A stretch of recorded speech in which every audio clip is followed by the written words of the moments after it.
Tere tulemast Musta kassitoru lugemisse lõvid. Siit tuleb lugemine teile nädalaks 27. aprill kuni 3. mai. Ma olen teile siia valmis pannud 7 kaarti ja vaatame, mis neil kaartidel teile siis selleks nädalaks öelda on. Aga enne kui ma kaardide juurde lähen, ma tuletan teile meelde, et sellise uue paki selliseid kassitaro kaarte ma loosin välja kõigi kanali tellijate vahel siis, kui meid saab siin olema 250. Ma teen selleks eraldi video, kuhu alla te saate oma osalemissoovist siis teada anda. Aga praegu ma läheme nende kaartide juurde, mis teile selleks nädalaks välja on tulnud. Teil on tulnud välja mõõdukuse kaart. Mõõdukuse kaart räägib enesekontrollist.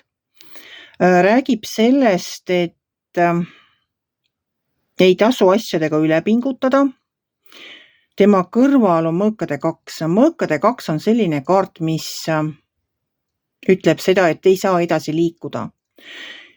Kui te pole teinud valikut. Mina ei tea, mis valikud teil elus on, aga kuna seal 3. kaart on veel saatuse ratas, siis vahest on elus nii, nagu öeldakse, et inimene soovib, Jumal juhib.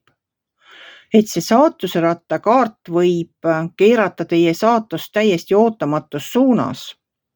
See võib olla väga hea, võib olla nagu õnnelik juhus, aga see ei pruugi seda ka olla. Mis selle saatuse rattaga?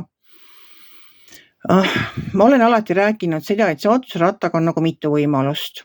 Et te ise keerutate, no niikuinii me ise valime oma elus. Me teeme ise oma elus ju iga päev mingeid valikuid ja eks see mõjutabki seda meie saatust. Saatuse rattal on veel see hea omadus ka, et kui te nüüd tunnete sellel nädalal mõnest lotoputkast või kusagilt mööda minnes, käite toidupoes ja näete neid, kas seda terminali, kus kohas saab osta mingeid pileteid või siis neid kiirloteriisid. Ühesõnaga, ma tahan sinna jõuda, et kui te tunnete vastupandamatut soovi sellel nädalal endale mingi lotopilet hankida, siis tehke seda. Aga kui te seda soovi ei tunne, siis ärge tehke. Et selle saatuse rattaga nii ongi, et midagi teie elus ta lõpetab ära ja ta võib teie elusaatust ka kuidagi viisi niimoodi keerata. Võib mingi üllatuse teile pakkuda. Aga valikud on teie teha. Et mõõdukus valikud tuleb ära teha. Saatuse ratas edasi tuleb teil karikate rüütel. Karikate rüütel on rüütel, kes armastab teisi teenida. Tema tahab teiste heaks midagi teha. Tema tunneb ennast kõige paremini siis, kui ta on vajalik. Kui tema enam ei ole vajalik, siis tema tunneb, et ta ei ela enam täisväärtuslikku elu. Tema tahab aidata, tema tahab asjaline olla, tema tahab olla olemas inimeste jaoks. Temale meeldib, tema on nagu tugiisik.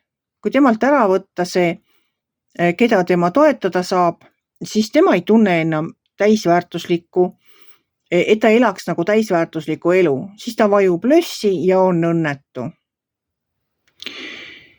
Siit edasi tuleb teil mõõkade 6. Mõõkade 6 minu jaoks on teekonna kaart. See on nagu kuhugi minemine, see võib olla pikem teekond, see võib olla lühem teekond. See võib olla elukoha vahetus, aga see võib olla ka töökoha vahetus. See võib olla lihtsalt reis kuhugi.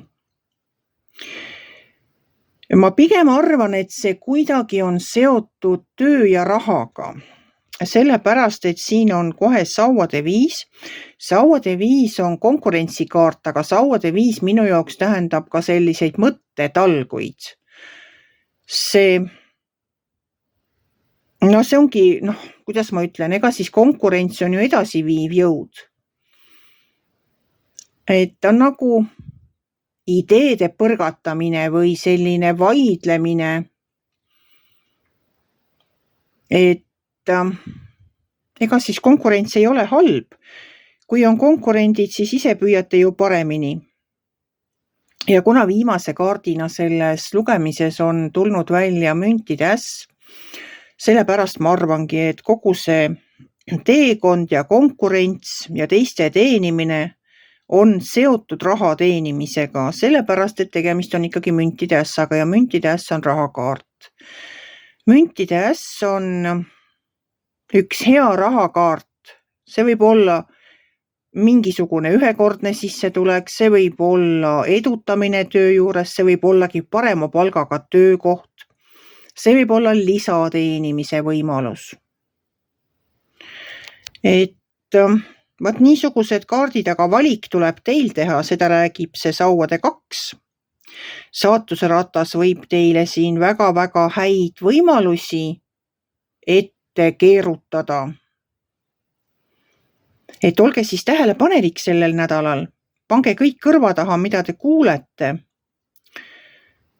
Ja kaaluge siis hoolega, mida võtta, mida jätta. Et ega konkurents ei ole halb, konkurents on alati edasi viiv jõud. Soovin teile siis tarku valikuid sellesse nädalasse. Ja võtke vastu seda, mis elu ja saatus teile toovad. Kui teile minu lugemine meeldis, ärge olge kitsi, pange ikka like pöial üles, võite ka kommenteerida ja kohtume järgmisel nädalal.